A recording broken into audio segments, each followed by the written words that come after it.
Okay, we talked about cutting down, and I wanted to say something which is my view, and what we do here is talking about things in the relationship. But I think I'm going to give my view anyway. Yeah. That when somebody who's had a difficult relationship with booze for maybe 20, 30, 40 years, whether you call it alcoholic or whatever, but a challenging relationship with alcohol, let's say, or heavy use of, and they get to the situation and think, well, I'm going to cut down. And Will did that. Fantastic girlfriend, living together. Well, okay, let's cut down. Maybe prompted by dry January, whatever. So you have this fantastic period where you drink less, you drink to a level where it's healthy enough for you. You actually drink for pleasure, not for getting pissed. You're drinking wine. It goes with food. You're sort of getting a bit wine connoisseur about things, and you have a nice red wine with in a Spanish tapas bar or whatever. So you do all these fantastic things that are normal. You're healthy. You spend less. You spend less. Your girlfriend's thinking, well, he's not, blacking out anymore. Yeah. This is all good. So you tick all the boxes. Everything seems to be right. And then, surprise, surprise, something happens, either good or bad. Glastonbury, you get a job, whatever happens, and boom, it all goes to shit. Now, I think, rightly or wrongly, is that those, when you were ticking the box of everything's fine, you're drinking, but you're managing it just fine. That is, as you say, a time bomb, a ticking time bomb. It just isn't going to last. It just won't happen, won't last.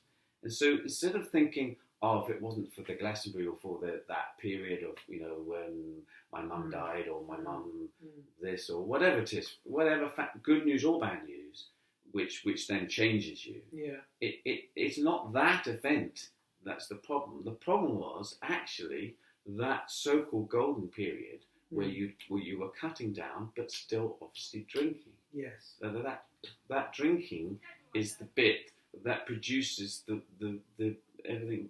It is the ticking time bomb. Yeah. I don't know. That's my view. Yeah, but you see, the thing is, that's interesting.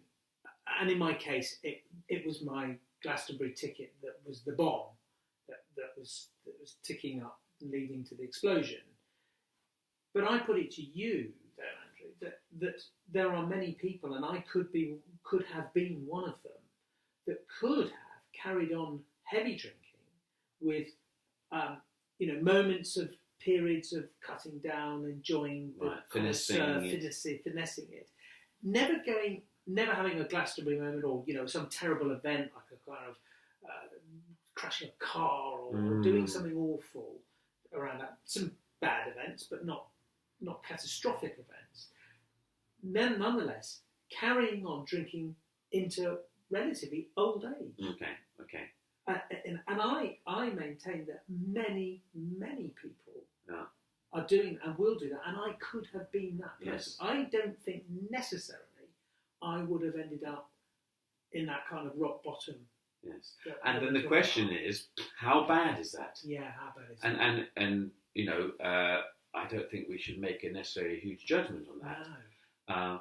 But it's just, you have to, I suppose, at least say, okay, I'm drinking this amount. Yeah. I'm thinking about alcohol this amount. Yeah. I'm finessing, planning, manipulating my day, my week, my life around alcohol. Yeah. I'm making choices about where I go, what I do with alcohol. You could say, it works just fine. Yeah, well, that's right. And people might say to me, well, if you could do that, would you not? I mean, let's leave aside whether it's possible or not. Let's say, if you could do that, would you? Surely you would want to continue doing that. My answer to that is no. Yeah. I still don't want my life ruled around when I can have that glass and enjoy it. Which of these places that we're going to go in the evening are going to serve me this lovely big glass of wine that is my quotient for the day? Everything is going to be a holiday.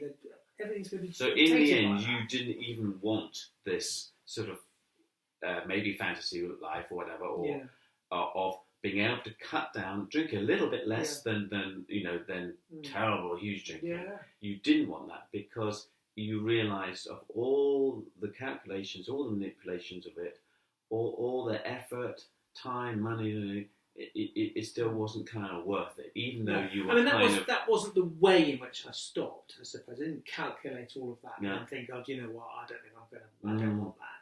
I mean, that would have been a great way to it's very difficult to make that kind of calculation. Other things happened to me to make me actually stop. Now I look back and say to you, I realise that that's not what I would have, that's not what I want. Because if people say to me now, having stopped, well, look, hang on, you were enjoying having one glass. Could you not go back to that? Would you not enjoy that now? Yes. You did enjoy it. Yeah. And then you're almost saying that you think you could have gone the rest of your life. Surely now, 5 years sober, surely you'd be able to manage that now.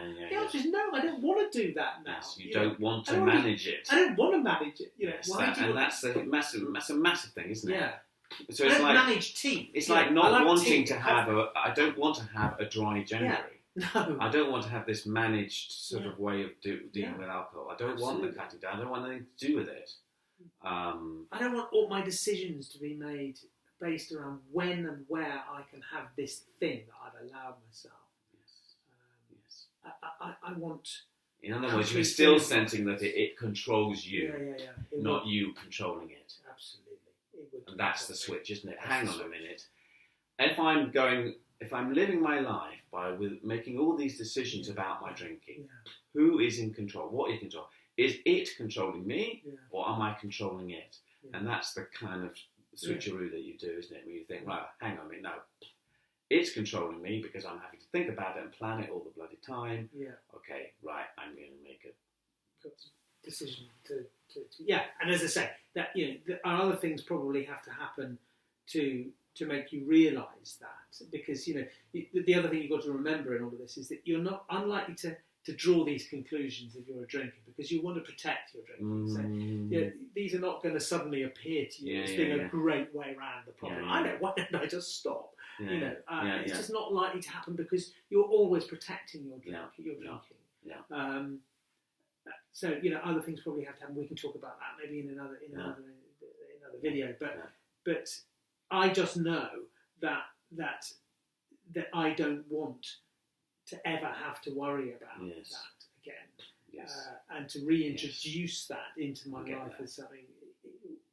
I don't want to have to manage it anymore. I don't want to have to manage it anymore. That's the bottom line.